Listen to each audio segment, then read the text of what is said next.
opinion starts now. What's up, Team Quarantine? Just kidding. So right now, Ohio is shut down. Our governor, Mike DeWine, today has enforced a stay-at-home order. What does that mean? Stay your ass at home, pretty much.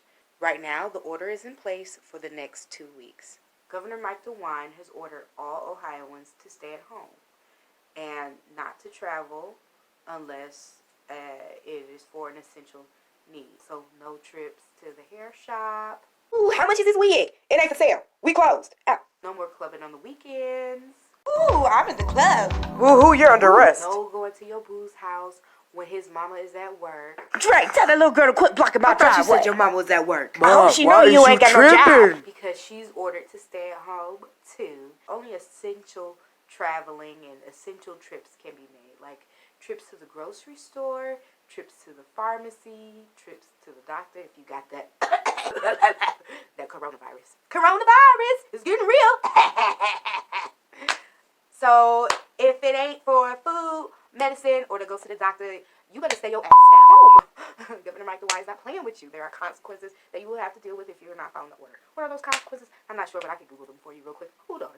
Surprise, surprise. You can go outside. You are allowed to go outside for outdoor activities. So that means going out for a jog, but all parks are closed. But really and truly, y'all need to stay your asses at home. And some essential workers can go to work too. So if your work is essential, then you can go. Like if you're the animal feeder at the zoo, or if you're a doctor or a nurse, your work is essential as well. Everybody else, stay your ass at home. Because we have a goddamn pandemic going on right now. It's like the Black Death. Okay, well, it's not quite as severe as the Black Death just yet, but seriously, pandemics happen. They're very serious. They affect a large portion of the population in the world, like the Black Plague that plagued Europe and many other parts of the world. Some cities that the Black, I keep saying the Black Plague, but the Black Death, many cities that the Black Death affected killed 90% of their population.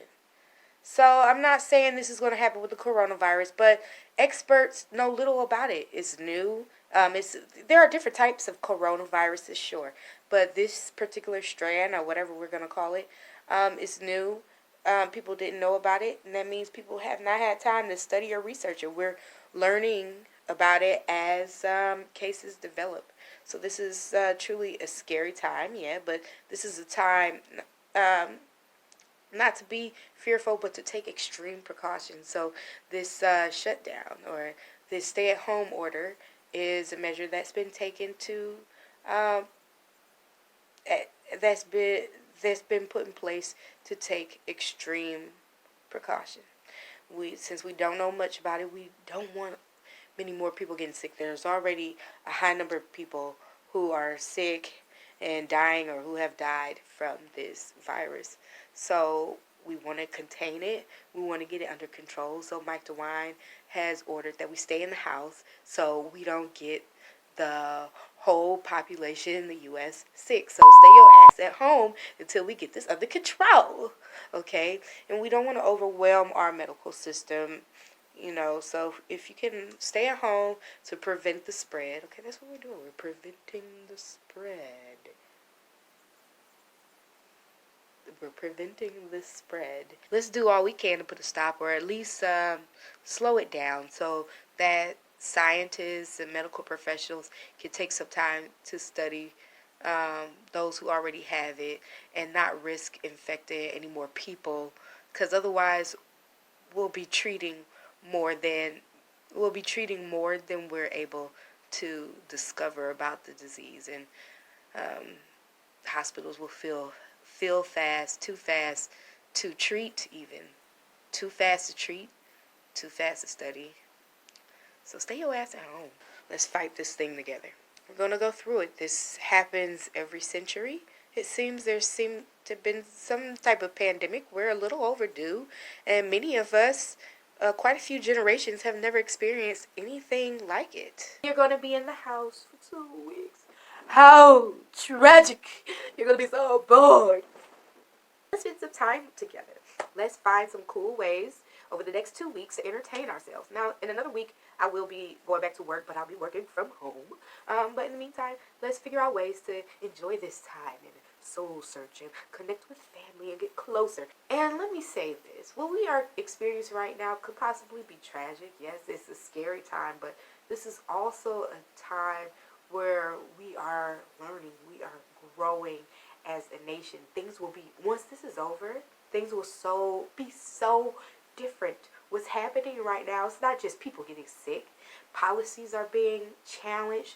The workforce in America is being challenged right now. So many people have been laid off because they can't go to work right now. Businesses are losing out on a lot of money. Donald Trump is promising, they're making promises to pay 50 billion or trillion, a lot of money to airlines. A lot of things that are currently put into place that make America what it is are really being challenged right now because it's not working right now. And the biggest thing is challenging our health system. Are we prepared to tackle a pandemic? Are we prepared? Do hospitals have everything they need? Have they had the resources? Do they have the resources that they need? Have they been getting the money to get those resources? Great questions are being asked at this time. So that's it. Cliche to say, but it's true. It'll get worse before it gets better. But when it gets better, we'll know so much more. We'll be better. We will do better. And we're looking forward to those days. But in the meantime, keep yourself safe. Follow the stay-at-home policy. Look it up for yourself. Find out more about it online. And more fun will be on the way. I'm Olivia Winstead. Find me on Instagram, Olivia_FM Radio.